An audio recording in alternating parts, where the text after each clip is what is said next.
I thought I would begin with a question or a thought. Something that you did this morning, you actually did it yesterday as well, and I'm guessing, if you're like me and most people, you probably didn't think about it all that much. And I'm referring to saying Hallel. Now, if you think about saying Hallel, normal, if I ask most people, I'll stop you on the street, right? People stop you all the time and ask you why you say Hallel, I'm sure. And when they do, I'm sure you tell them because something great happened. And so we need to say thank you. HaKadosh Baruch Hu took us out of Mitzrayim, and so we say thank you. Hashem, and by the way, this is my little side plug for the moment, I think that the Yontif that we probably underappreciate the most, I'm not sure if that's oxymoronic, if it is, I apologize, but the Yontif that we don't appreciate enough, for sure, is Sukkot. Because we sit in the Sukkah, we kind of think about it a little bit, but we don't realize what it means to sustain a people for 3 million people for 40 years in a desert.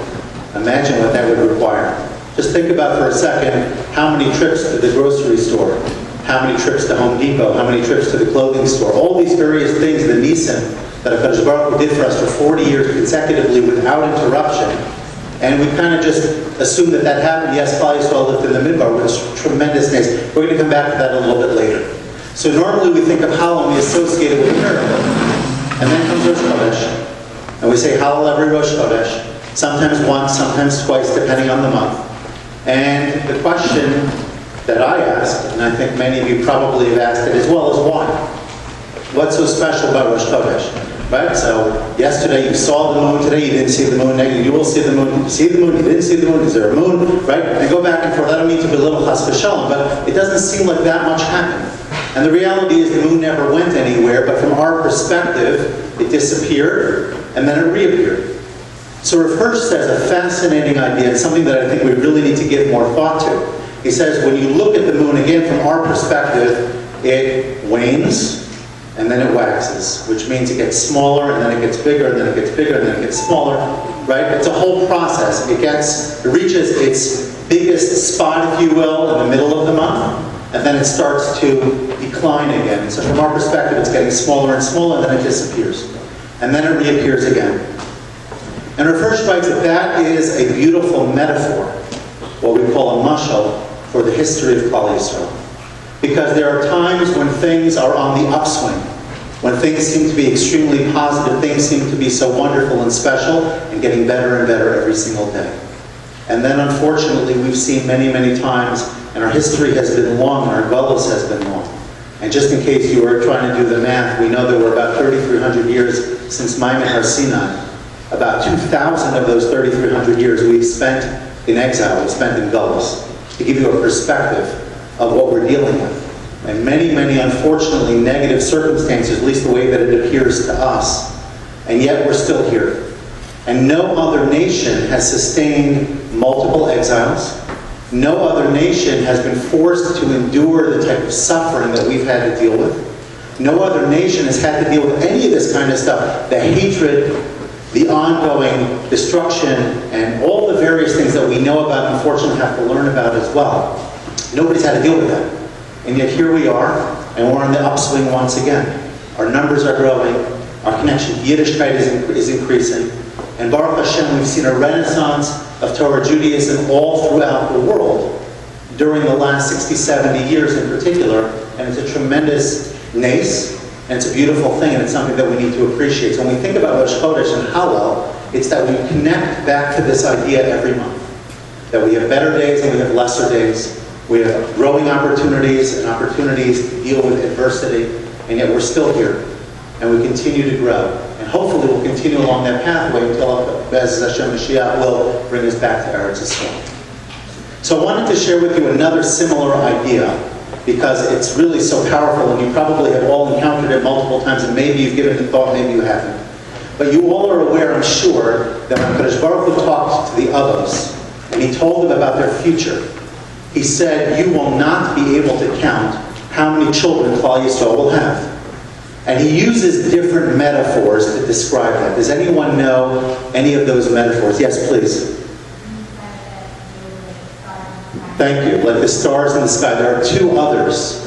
Does anyone know another one? Just please tell me one so that we can ask a third person as well. Yes. Like the sand on the seashore. And then there's a third one. There's a third one. Anyone? So it's like the dust, like the dirt on the ground. All three of those are utilized, and the Kli Yakar says a very, very powerful thing. He says, why is it that sometimes we're compared to stars, sometimes compared to sand, and yet at other times we're compared to dust? Listen to this. He says that when you think about Jewish history, same idea we talked about before, there were times in our history, not too many, but times in our history when we were like the stars in the sky. We were on top of the world, literally. David HaMelech and Shlomo HaMelech in particular. Times when the other nations looked up to us. Times when people wanted to join the Jewish nation. Time that we were considered extremely special and the envy of the world. And then there are times, more regularly, where we're like the sand on the seashore. And if you've been to the beach, you know that the sand goes all the way into the ocean, and there's a certain line, and the waves come, and they hit down on that line. It's fascinating. They hit the same spot basically every single time. They rush up a little bit, and then they recede. And it goes, repeats itself. High tide and low tide a little bit different, but the same basic idea. The fascinating thing to watch. HaKadosh Baruch Hu created a gvul, a boundary. And so life for the Jewish nation sometimes has been where we have been dealing with challenges, and the challenges come and they hit over us again and again, but then they recede. And they go back, and we're able to move forward. And then, unfortunately, there have been those times we talked about before, where things were so bad, it was like the dust on the ground being trampled by individuals who could care less about us, and were out to do significant harm locally. And so this idea as well, even though we'll be very numerous, we're going to have numerous experiences. And that's really the message in a way of Rosh Chodesh, that HaKadosh Baruch Hu has given us the opportunity to withstand all of that, to grow through those experiences, and to move on from there. So I wanted to use that idea to introduce the theme that was given to me to share, which is a theme extremely important, and something that I think all of us really need to think about, and it's kavod chaverim. It's respect for each other. And respect, as we know, takes on many, many different examples. Probably you're familiar with the many applications as you've learned with kibud avim, so you know what kibud, you know what kavod looks like. So it might be easy enough for us to do for our parents, maybe not. Depends on how it is sometimes for us. Each of us have our challenges. But at the same time, we have a challenge to be respectful to each other. And being respectful to each other requires a little bit of work sometimes, because yes, we like to have friends, but we want to invest the effort necessary to genuinely infuse respect into our relationship. Sometimes it's just not the cool thing to do. Sometimes it just isn't, wow, you know, she's really nice and whatever. Wow, she's cool, that type of thing. I don't know if that word is used here, so if it is, my apologies. But the idea is, we may not think when we're interacting with each other that the way by which to develop our friendships is by demonstrating kavod zeh lezeh. But it's something that's very important. Now, I wanted to ask you before I go any further, and this could be a very brief conversation here. If you're from the first, I'll tell you what we're going to try to do. It's a little bit of a risk on my part. I think we can do it, though. And then I'm going to tell you how it's going to work. It's called think, pair, share. Think means you think by yourself. Pair means you turn to the person next to you and have a brief conversation. And share means you bring it back to everyone else. I want you to think about the mashal that I just gave you, with the stars and the sand and the dust. And try to imagine an example of each one as it relates to our relationships. How can we make our relationship, how can we demonstrate kavod where the relationship takes on the example of the stars in the sky, or where we see examples like that? And then where can we think about other instances as well where things might not work as much as we want to? And then we're going to try to bring it back. Because I think that if we can talk about a practical, it's nice for me to stand here and say, be respectful of each other, maybe tell you a couple of things. But you know each other best. And you know when you've had situations, of course we don't want to make this personal too much, we certainly don't want to say any lashon hara. But if we can think about how these ideas of kavod really connect with each other, then I think hopefully we'll come out with something meaningful. So let's take a minute to think about it. We'll turn to the person next to you, and if we have some volunteers, we'll do it, and if not, we'll continue either way. Okay? Just a few minutes to think about the question, and hopefully to process it. We had some really great conversation. Hopefully it'll be something that we can bring back to our group. Any volunteers to share some thought about the first metaphor, about the stars in the sky? Anyone? Over here? Yes? I think you raised your hand. Yes?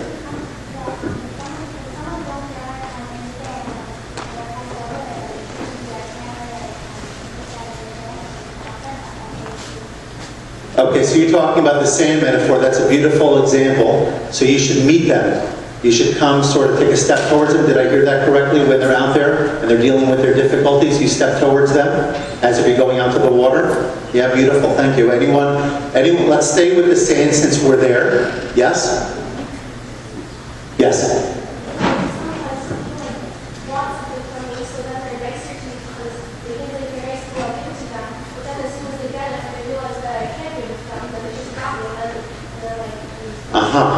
Okay, so that's something that sometimes we probably don't even think about. That's a very powerful thing, and I appreciate you sharing that. Right? Sometimes we, in our relationships, tend to think of somebody for what they can give to me and how they can be valuable to me.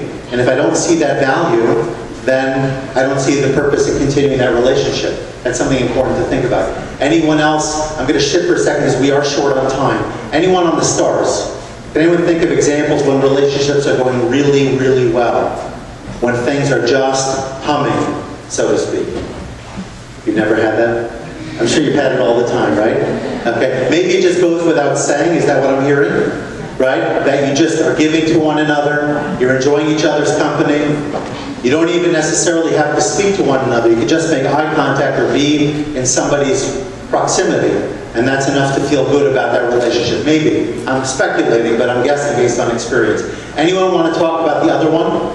Have we ever, it sounded like you had that dust type experience where you feel sort of stepped on a little bit. Yes?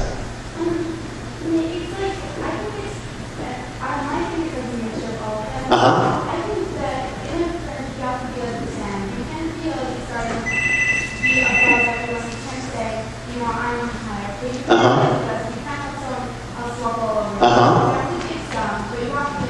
Wow, beautiful. A nice synthesis of all the ideas. That was excellent. Thank you for sharing that. It's really nice.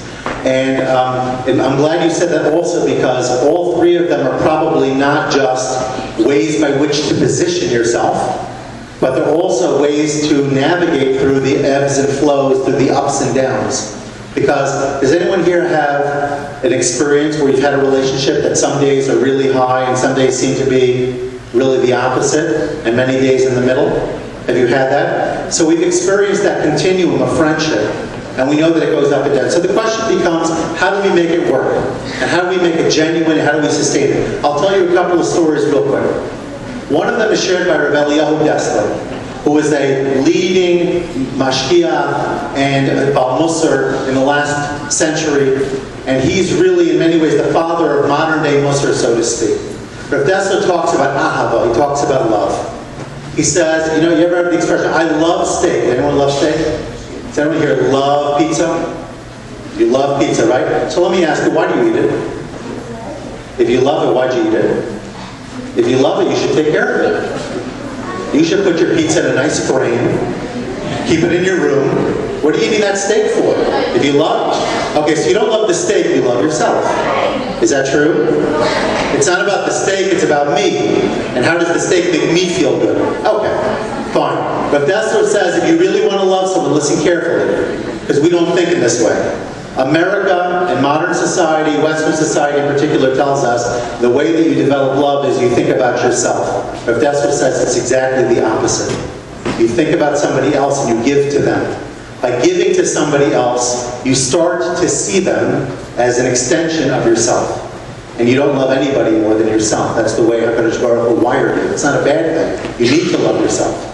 It may not be li-mili. Chazal tell us, you need to love yourself. V'ahavta l'reacha kamocha. Right? And Ramban says it's impossible to love somebody as much as you can love yourself. It's just to give you a sense of how much you need to love somebody else. So of course you love yourself. So how are you going to love somebody else? The answer is by seeing that person as an extension of yourself. And the way you do that is by giving. He tells that during World War II, there was a family that he knew that had gotten separated. The father and the children went in one direction. The mother, unfortunately, had to be separated and went in a different direction. After the war, they were reunited. But during the war, the children were with their father. And Rav Dessler says that it was clear and obvious, as much as a child naturally gravitates more to and is connected more with their mother. In this case, because the father was the one who reared them, who dealt with them during all of their challenges and experienced that with them, it was the father who was closer to the children than the mother. Because in that case, the father gave more. And we know this all the time. So one way to demonstrate kavod, and a way that develop real relationship, not based on what's in it for me, is to genuinely give. It could be something as simple as good morning. Right? Can I know her? We have a lot of girls in this room. And obviously when the entire school is together, we have many, many more. It's not so easy to be walking around, good morning, good morning, good morning, good morning, good morning, good morning, right? All the way through the hallway. Probably people would look as if you didn't have, or maybe you had too much coffee this morning, I'm not sure. And as a result, you want to avoid it. But you certainly can say good morning to those who you encounter. How are you? A small something to give of yourself, to share a thought, right? To let them know that they exist and that you notice that they exist and that you care about them. That alone has value. To give to them a little bit, to extend yourself, can I help you? And I want to tell you another story that will help us reinforce this idea even further. There was a great tzaddik in Yerushalayim by the name of Aryeh Levin. You might have read the book called The Tzaddik in Our Time. And there was a store owner in his neighborhood who was a Machal Shabbos. He had a store, he kept it open every Shabbos, maybe not entire Shabbos, but certainly Friday into Shabbos itself. And Rav Aryeh had wanted him to stop, obviously being Machal Shabbos, had spoken to him about it, and the person wouldn't budge. Look how much money I'm losing, all this kind of thing. One Erev Shabbos, Rav Aryeh walks in his big day Shabbos. He comes into the store, he sits down in the back, finds a chair, and he sits down, doesn't say a word. The store owner's a little bit surprised, but it's very busy. He doesn't have a lot of time. And so things are just moving along. Eventually goes over to the Rav and he says, Rebbe, can I help you? No, I'm fine. Thank you very much. And he stays there into Shabbos.